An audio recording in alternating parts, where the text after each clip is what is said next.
Before Leonardo's presentation, let me also share with our colleagues some information on Leonardo Piccinetti's professional and research background. Leonardo Piccinetti is Managing Director of Europe for Business Limited. He consults for the European research community on issues relating to Lisbon Strategy, the Framework Program 7, the Financial Perspectives and the Competitiveness and Innovation Program, CIP. Leonardo is also Research and Technological Development Senior Consultant for Emilia-Romagna region. The main projects followed by Leonardo focus to RTD, innovation, and small and medium enterprises. Some of the projects that Leonardo Piccinetti has been coordinating are Corin, NEAC, Rusnit, Grow, Meripa, Fish, Small Medium Enterprises, E-Rain, and Biz RTD. The main areas he covered were small, medium, and enterprises, innovation. Leonardo Piccinetti has 15 years of international experience in the field of European Union consulting and has a broad academic experience lecturing in the University of Milan, Trieste, Naples, Aquila, Exeter, in regional studies with a special interest in Lisbon strategy and in innovation and governance, with more than 20 publications. Since 2002, he is a PhD student in regional studies at the Newcastle upon Tyne University, focusing in innovation implications for regional policy in cross-border regions. In 1999, he finished his Master's in European Studies at Sussex European Institute in the University of Sussex. And for his thesis, he did a research project on structural funds evaluation, focusing on 2 Italian regions. Thank you for your participation today in this forum, Leonardo. And also, thank you for sharing with us your experience on the transport and environmental themes based on the Framework Program 7, basically on cooperation, ideas, people, and capacities. So welcome, and thank you. Hola, México, buenos días. Estamos aquí transmitiendo desde Bruselas. Les presento al doctor Leonardo Piccinetti, que ya nos hizo favor, Marta, de comentar un poco acerca de su trayectoria. Y más a mi derecha están miembros de la Fundación Valenciana, los cuales han participado en la organización de este evento, así que les dejo la palabra para que se presenten y muchas gracias allá a todos. Buenos días, mi nombre es Marcos Ortiz, trabajo en la Fundación Comunidad Valenciana en Bruselas y estoy en la unidad de empresa e innovación. Nos ocupamos también de otros temas como pueden ser temas ambientales, salud y en algunos casos también temas de transporte, logística. Hola, buenas tardes o buenos días. Me llamo Laura Prieto y trabajo para la Fundación Valenciana, también en Bruselas, y estoy gestionando proyectos de energías inteligentes y desarrollo sostenible. Y hola, buenos días. Yo me llamo Nicolás Ojeda y trabajo en el departamento de empresa de la Fundación Comunidad Valenciana aquí en Bruselas. Y bueno, en el departamento llevamos todo tipo de ayudas y proyectos relacionados con lo que es la empresa y temas de innovación, I+D, sistema urbano marco, etc.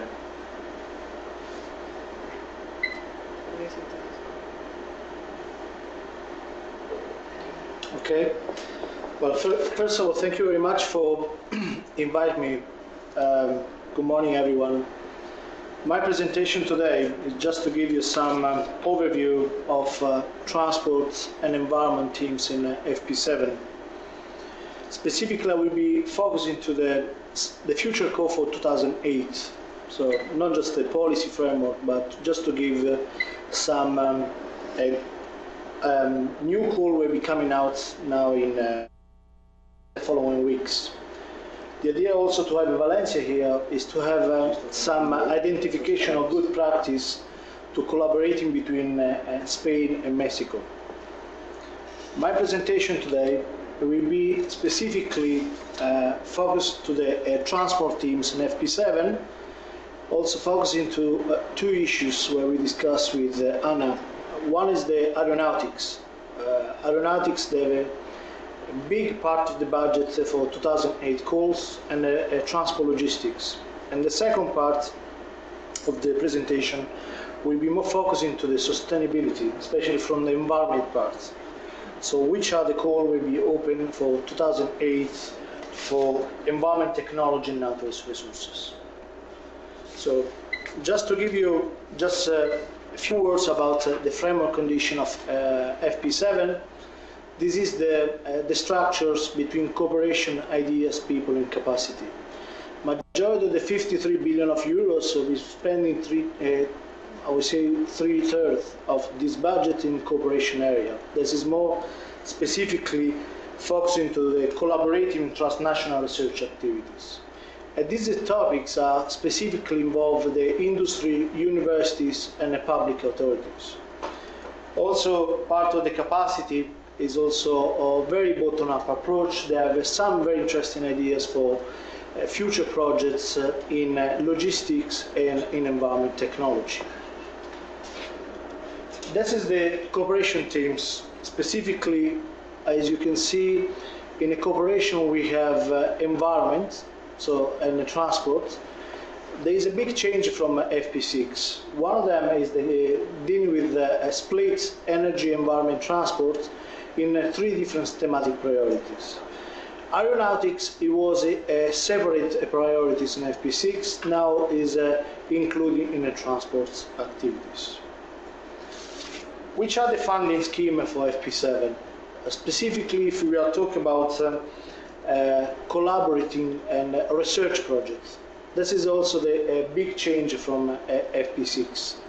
We talk about 3 different scale of collaborative projects. We have a small collaborative project between 7-9 partners, 3 years duration, and the average budget is between 2 or 3 million of euros in this project.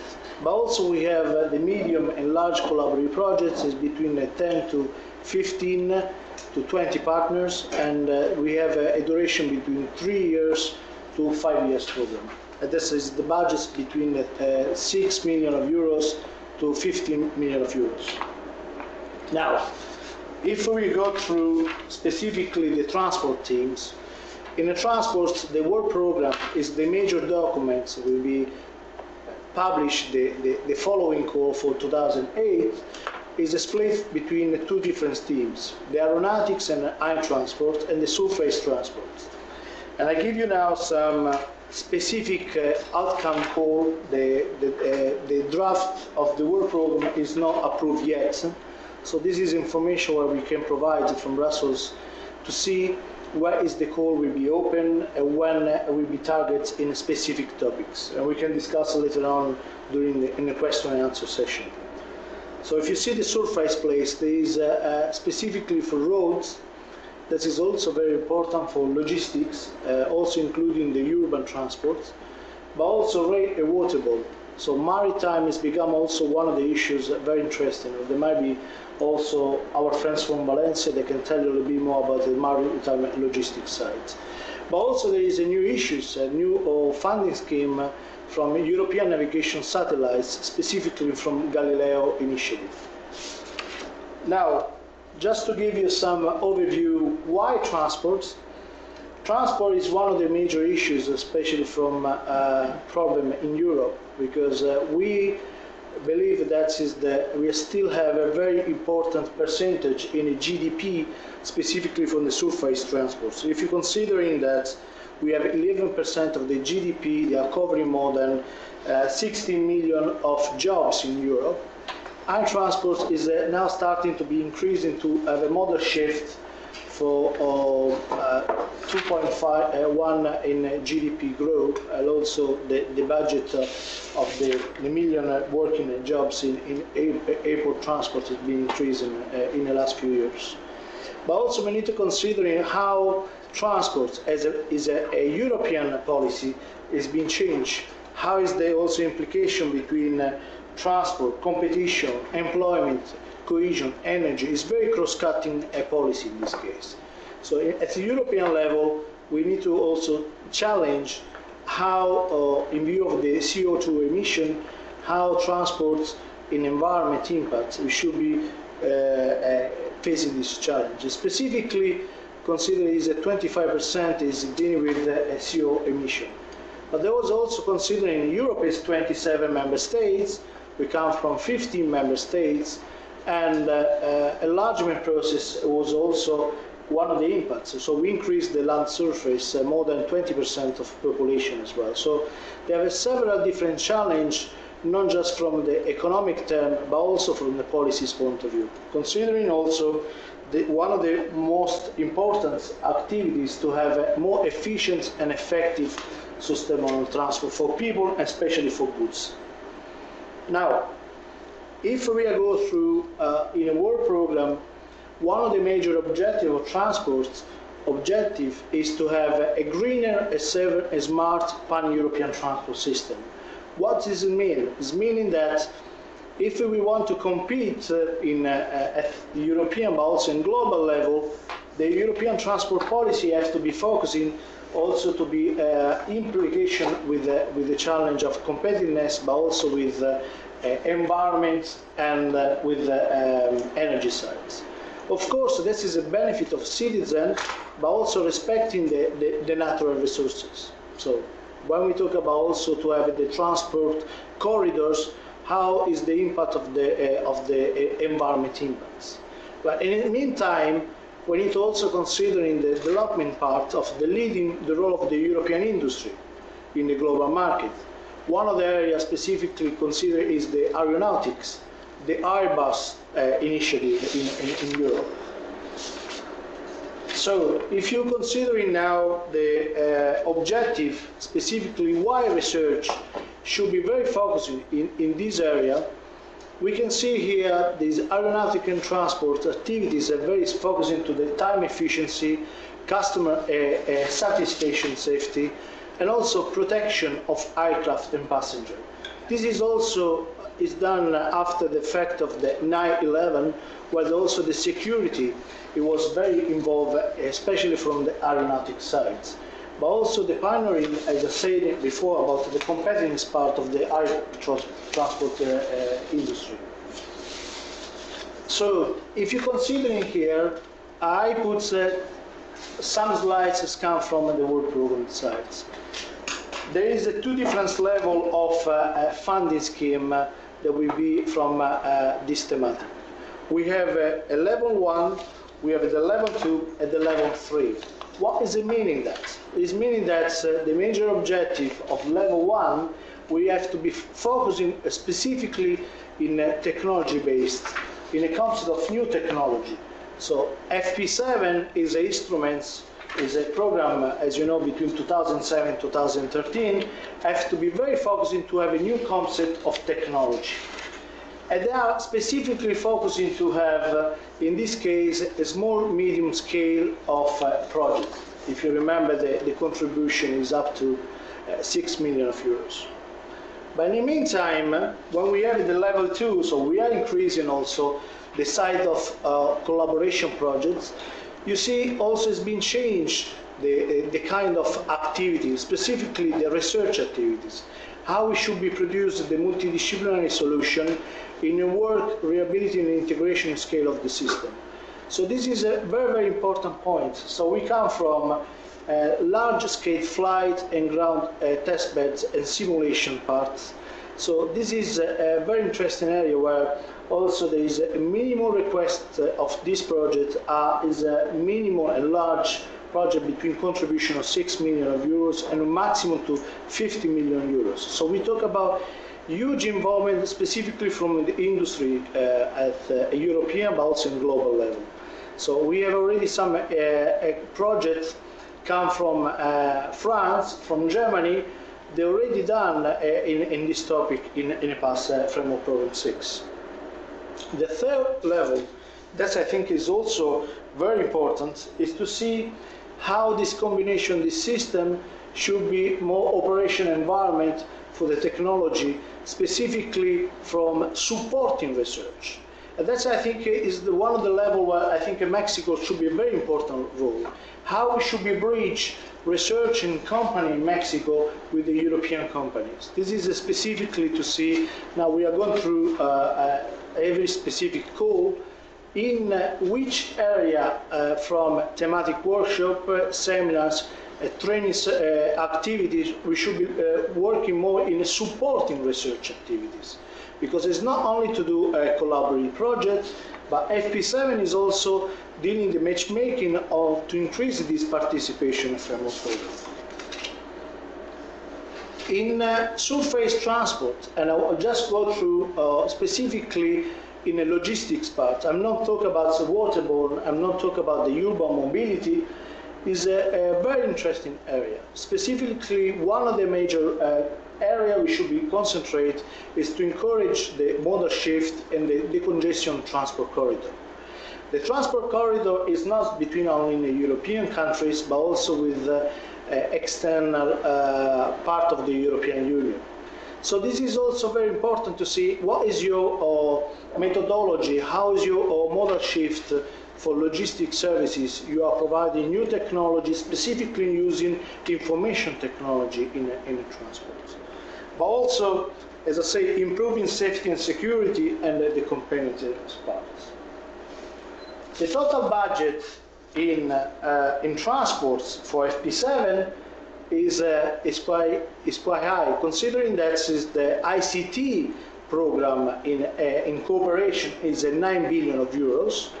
So after health, transport is one of the biggest budget area for from FP7 and cooperation area.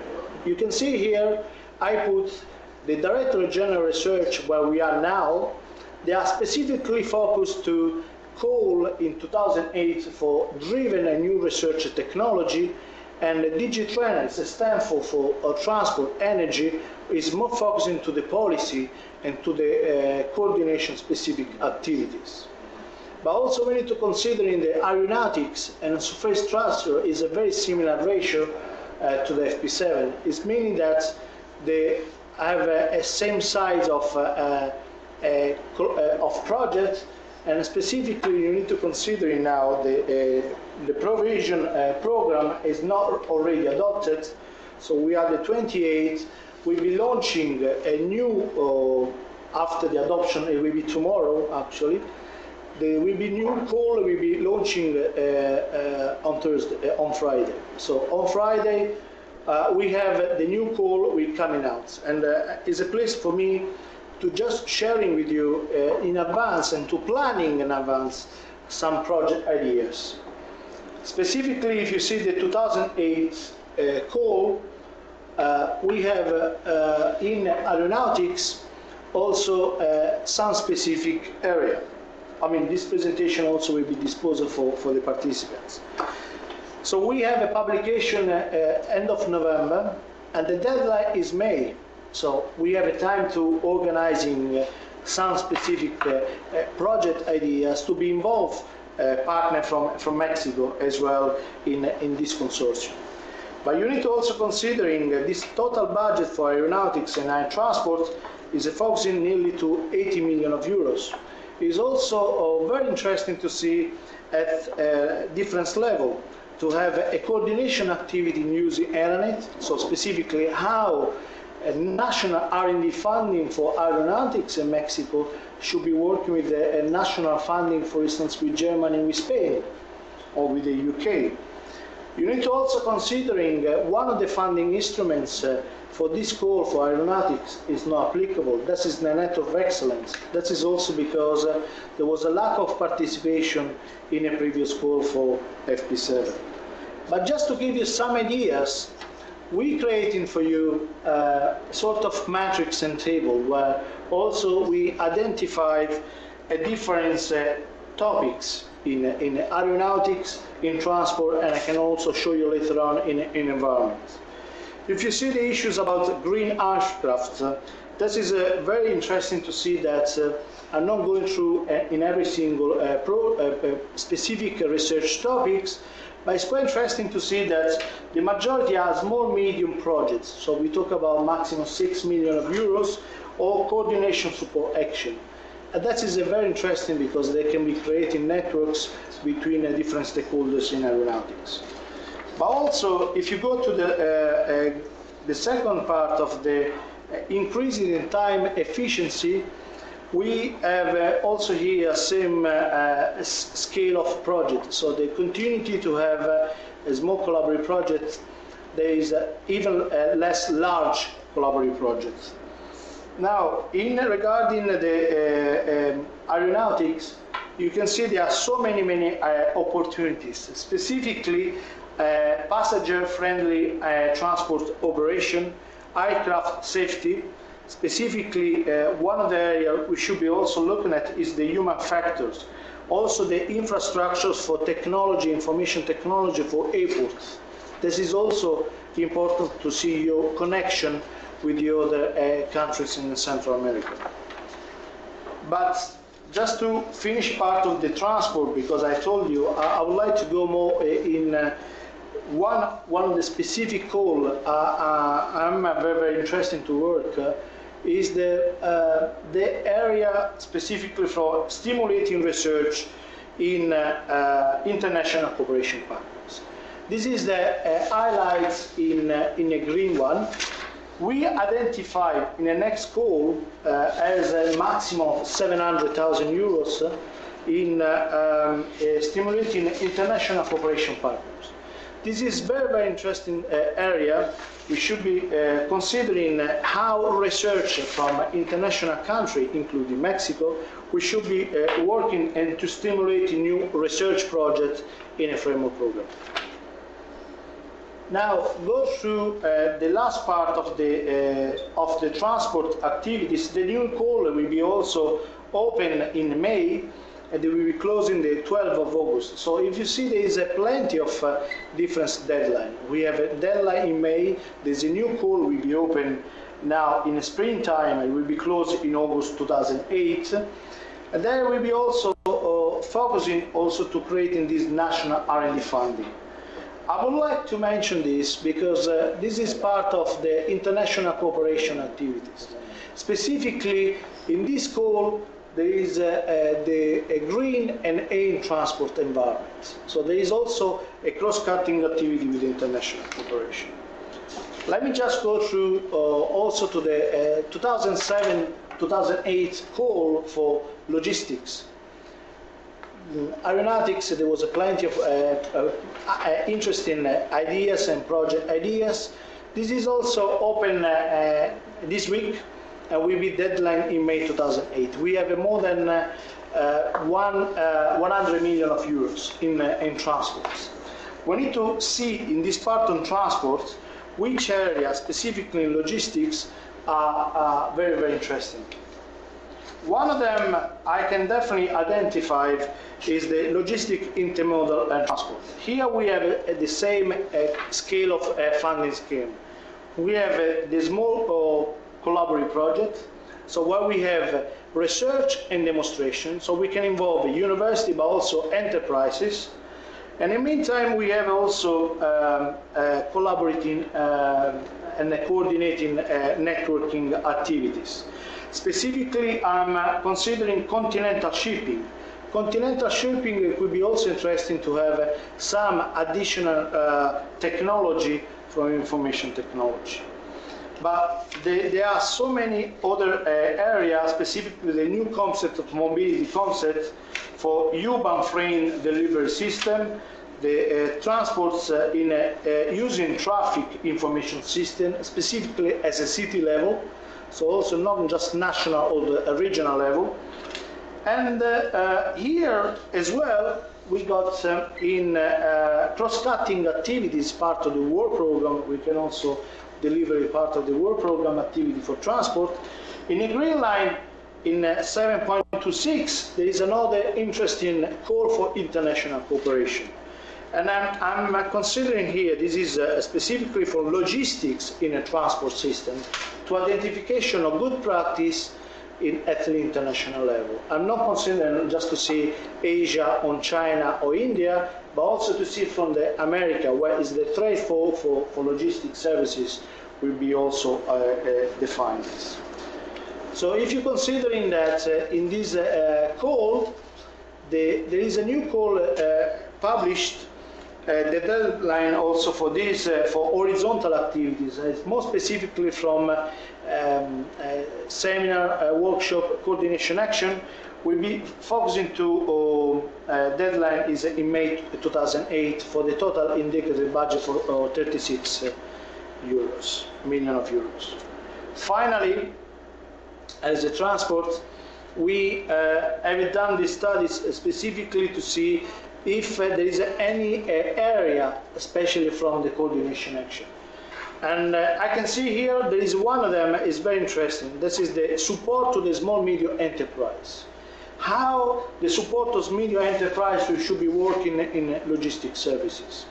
That could be also interesting to improve in framework program 7 from the small medium enterprise part. Let me just to conclude part of with environment. Environment is really important issues also in framework program 7. We discussed about in the last few months here in Brussels about the global warming, the new climate change. I mean, they can also tell you a little bit about in Valencia what is being done at the European in the United Nations about the initiative for the global change. But this is a very specific area where the international cooperation we should be also focused. There are two different areas in environment. One of them is dealing with Earth observation, is specifically dealing with monitoring method of environment and sustainable development. And the other one is more dealing with dissemination and the horizontal activities. This part, if you see the environment area, is basically, it will be focused in climate change, pollution and risk, so we can have specifically the impact in studies and research, what is the climate change, specifically in a new generation of a method of limit of climate change.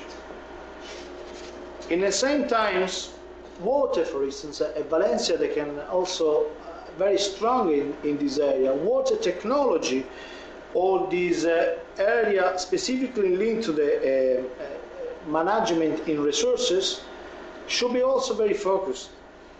Is assessment of desertification. I think in Mexico you have a desert as well. This is also one of the areas of technology you should be also developed with some researcher, and specifically how you monitoring the special managed area, specifically also the ocean monitoring system for the environment. So if you see here, there are also call open in November.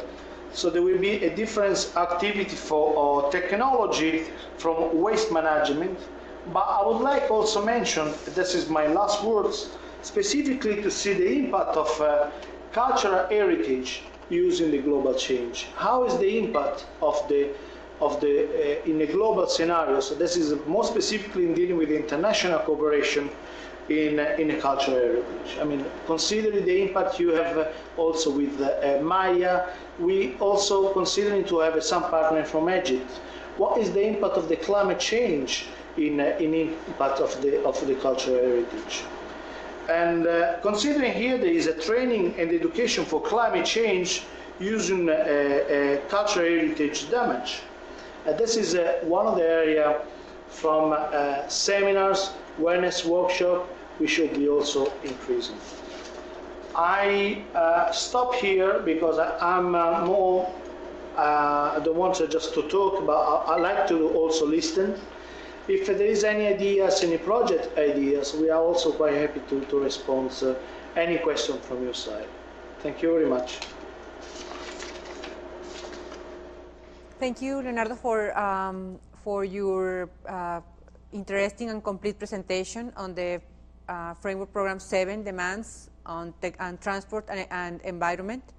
I think Leonardo made clear why environment and transport are so important in the agenda for the FP7. I think it was great to understand more clearly about the funding schemes based on these three different levels. Level 1 based on technology issues, level 2 based on research activity, and also how important was the multidisciplinary collaboration, and also the level 3 for supporting research and the possibility to bridge research with other countries, such as the possibility or the opportunity for Mexican institutions to participate more actively.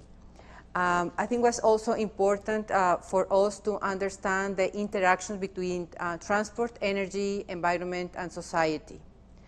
I would like to open now the session for questions from our audience, and thank you again, Leonardo, for your presentation, and thank you all of the rest of the group, Hannah and the colleagues from Spain for introducing themselves and providing some background on their research and line of interest. Thank you, Rita. I have a question because I knew in the FP6 the projects called ALICE, where the activities of demonstration were the principal activity of the project. I would like to know if those projects don't exist anymore, because I suppose that the activities of demonstration can be included in any proposal in the FP7. Can I just answer? Yes. Okay. Demonstration is a very important part. They are at research level. If you consider in the past in FP6, they will be called STREP. So if you consider now the small collaborative project. The small collaborative projects are specifically focused into research. So there is a university design and research, but there is a very important component of demonstration activities. So you need to implement this research design. But also the demonstration is very focused in the next calls for 2008 for the coordination action. This is very important because there is a very overlap of the activities, as it was mentioned about transport, energy and environment, but also at national and European level. So demonstration has to be also a better communicating the research results, because we are still not good enough to demonstrate these research results. That's why I put these tables, because you can see which are the size of the funding scheme. You can see that it is the largest. There are not too many largest projects in 2008 in aeronautics, in logistics and environment. They are more specifically dealing with small, medium scale collaborative project and lots of coordination action. Thank you, Leonardo. I think was important also to find out that transport is also an enabler for society and also for economical development, based, of course, on all the different, interfaces with all the different interactions with health, with fuel, with noise, with environment, with energy. And I would like also to ask for any other particular questions on these particular issues for the audience, and or also for the different campuses connected to the forum. I don't know if you have any questions. No. No. Oh, okay. So I would like to thank you again, Leonardo, for your participation today in this forum, and also to the rest of the colleagues in Brussels. Thank you, and I hope to start a more institutional collaboration between Monterrey Tech and Leonardo and the rest of the colleagues there from Spain. Marta, how much more time do we have to with you? 10 minutes. Because we would like to, well, the people from, our colleagues from Valencia that are accompanying here would like to give an example of the kind of collaboration that has been done with innovation and environment. So actually this presentation can be given in Spanish because we have Marco Ortiz es la persona encargada de este proyecto, y si me permite en estos 10 minutitos que nos pueda compartir un ejemplo de lo que se hace en Europa al respecto. Entonces le doy la palabra. Hola, buenos días, gracias, muchas gracias por habernos invitado. Después de la presentación de Leonardo, bueno, lo único que puedo explicar un poco son cosas más, digamos, ejemplos más concretos. Toda la teoría y, digamos, todo lo que es referente al séptimo os lo ha explicado muy bien Leonardo. Nosotros, Valencia, para que os hagáis una idea, yo tenía una pequeña presentación y se veía unas cifras de cómo era la Comunidad Valenciana. A nivel de la República Mexicana pues somos muy pequeños, tenemos como 30.000 kilómetros cuadrados, 4.700.000 habitantes, y somos una región mayoritariamente industrial. Tenemos dos grandes núcleos industriales, uno situado al norte de la región, que es, digamos, basado mayoritariamente en la producción de cerámica, o sea, de pavimento cerámico, y luego alrededor de Valencia hay un gran clúster metalmecánico por el hecho de que existe una fábrica de Ford que drena a gran parte, digamos, del sector de la pequeña y mediana industria ligada al sector del metal. Estos dos núcleos digamos, son los que participan en gran medida en la innovación tecnológica. Innovación, pone innovación Valencia, ahí está. Ahora bajar un poco, bajáis y hay unas cuantas, tendréis una exposición de Valencia, pim, pim, pim, bajas un poco, bajáis, bajo yo, sí, bajo yo, aquí, bueno, aquí tenéis unas cifras sobre lo que representa la Comunidad Valenciana a nivel, digamos, de España, y digamos que somos como la región 10%, somos siempre más o menos el 10 o el 12% de lo que es el conjunto del Estado. Os hablaba de los dos centros industriales, que son los dos centros que mayoritariamente participan a nuestro desarrollo industrial y también al desarrollo de la innovación. Estas industrias, tanto la automoción como la industria cerámica, ha, digamos, obligado de alguna forma a las autoridades a desarrollar unos institutos tecnológicos que están vinculados directamente con las empresas que están ligadas a este sector.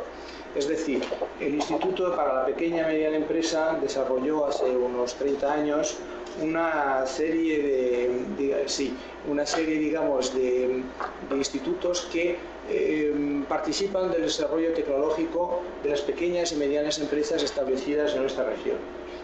Y mayoritariamente se han dedicado a estos dos sectores que os he señalado anteriormente. En lo que, como tenemos poco tiempo, para, digamos, volver al tema ambiental, últimamente en Valencia pues se está dando mucha importancia a este tema. Concretamente este mes, a principios de este mes, hubo la primera reunión preparatoria de la reunión de Bali sobre el cambio climático, y el IPCC se reunió en Valencia para, digamos, preparar los trabajos que se celebrarán luego en Bali en el 2008. Es una apuesta que hace la Administración por este problema, y una forma, pues, de sensibilizar la población en Valencia, en España, sobre los problemas que pueden estar vinculados al cambio climático. Por otro lado, también tenemos nosotros, como puede tener México también, problemas relacionados con el agua. Somos una región situada, desde el punto de vista de latitud, en el centro de la península ibérica, y la parte sur de nuestra región es bastante seca, la pluviometría es muy baja, y eso obliga a utilizar sistemas para agricultura de un uso muy racional del agua, sistemas para ahorrar, y eso ha desarrollado pues toda una industria, todo digamos unos conocimientos que nosotros pues estamos dispuestos a compartir con todo el mundo y participar en proyectos para racionalizar el uso tanto en la agricultura como en uso urbano o industrial. La industria en Valencia estos últimos 30 años ha hecho grandes esfuerzos para tratar de descontaminar las aguas que utilizan, sobre todo la industria cerámica, como os explicaba antes, y la industria metalmecánica también. Hay varios proyectos europeos en los cuales nuestra región ha participado. Hay uno que se llama Zero Plus, que es un proyecto para limitar la contaminación por metales pesados del medio acuático. Y digamos en lo que se refiere a uso urbano, pues todas las ciudades de la Comunidad Valenciana hacen campañas para promocionar el uso racional del agua, y se ha creado a raíz de todo, digamos, de este problema una pequeña red a nivel europeo de países del sur que están afectados por la escasez del agua, y esta red se llama Water Regio. Exacto, hay unas slides que Hanna está moviendo, y entonces, no, antes tenías, antes si vuelves, ahí, o sea, digamos, eso es un poco la red, antes también, la red, antes la red de institutos, eso es. Como os decía antes, somos una región industrial en la cual la mayoría de las industrias son de pequeño de tamaño pequeño y medio, o sea, de pymes. Y para tratar, digamos, de ayudar a esas empresas a ser competitivas y a sobrevivir en este mundo tan difícil, tan globalizado, como os comenté antes, hace unos 20 años el Instituto de la Pequeña y Mediana Empresa creó una red de institutos tecnológicos, ahora hay 14, y se ocupa cada uno de estos institutos de temas muy concretos. Entonces, en el caso, por ejemplo, del metal, pues tenemos un instituto que trata de ayudar a las empresas a ser competitivas y a tener sistemas de producción pues sostenibles y que sean también competitivos desde el punto de vista del precio, al exportar. Estoy mirando para ver si veo, digamos, Rubí. Esto es la red de universidades, y también hay un apoyo institucional a nivel de lo que son las 7 universidades de la región, de Valencia, y hay 5 públicas, para que os hagáis una idea, y 2 privadas. En lo que se refería también Leonardo antes, en el tema del transporte, al ser una región muy exportadora, hay una cierta sensibilidad también al tema de la logística y del transporte. Para que os hagáis una idea, el puerto de Valencia, que hace unos 10 años era un puerto colocado como 15avo a nivel del ranking de puertos del Mediterráneo, hoy es el tercero, detrás de Algeciras, que es el puerto más importante del Mediterráneo, de Génova en Italia, y el nuestro. Estamos delante del de Barcelona, pero bueno, son situaciones también que son cambiantes. Os digo esto porque el puerto de Valencia invirtió muchísimo dinero en agilizar y modernizar el sistema de entrada y salida de contenedores, el sistema Roll-in Roll-out. Además, tenemos una red de autopistas que se está completando estos últimos años, que permite pues al transporte por carretera de funcionar de una forma rápida y bastante eficaz. En lo que se refiere, claro, a los temas de contaminación, pues se invierte bastante en estos últimos años también en el tren, en el ferrocarril. Para ello se están haciendo líneas de alta velocidad con las otras capitales españolas, y mejorar también el transporte de mercancías, porque digamos que últimamente se apuesta mucho por lo que se llama el transporte intermodal, y entonces se trata de pasar del transporte de carretera al tren para evitar el transporte excesivo por camiones a lo largo de las autopistas y carreteras. En este sentido, se está desarrollando al norte de Valencia, en Sagunto, lo que se llama el proyecto Puerto Sagunto, que es un proyecto, digamos, de integración de lo que es el transporte por carretera, marítimo y por tren, en el cual pues las empresas dedicadas a los temas de logística se instalan y pueden, digamos, organizar de una forma más racional y lógica la distribución de las mercancías. Bueno, me dicen que ya se acabó la exposición, pero si tenéis preguntas, pues no hay ningún problema. Pregunta de Rita, no sé si pudiéramos pasar. Gracias por su exposición. Quisiera saber cómo le hacen cuando ya tienen una convocatoria bien identificada, si se anuncian, digamos, en Cordis para que otros equipos se sumen a su propuesta, o cuál es el camino que hacen normalmente para invitar a otros socios a participar en sus propuestas. Tienes que decir que no hemos oído. No le he escuchado. Perdón, la pregunta es si ustedes, cuando ya identificaron una propuesta, se anuncian en la parte de Cordis de búsqueda de socios para que se sumen otros grupos de investigación al consorcio que ustedes van a formar. ¿Nos anunciamos en Cordis? No. No nos anunciamos en Cordis.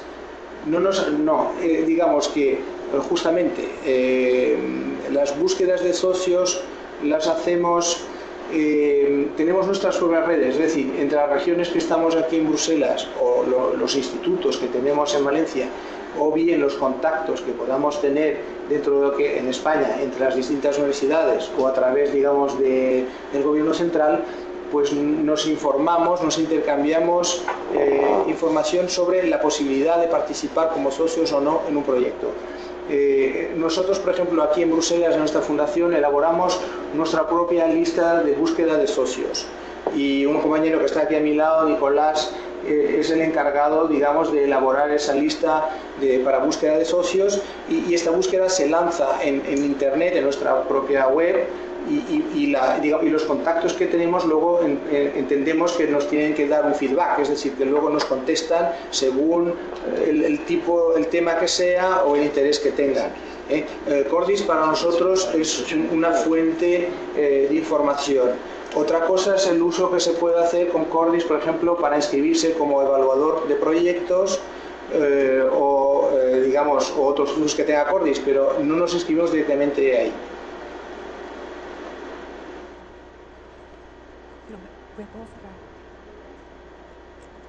Muy bien, muchísimas gracias. Creo yo que lo que comentan los colegas en la experiencia de investigación en Valencia pudiera muy bien replicarse con nuestros investigadores aquí en México.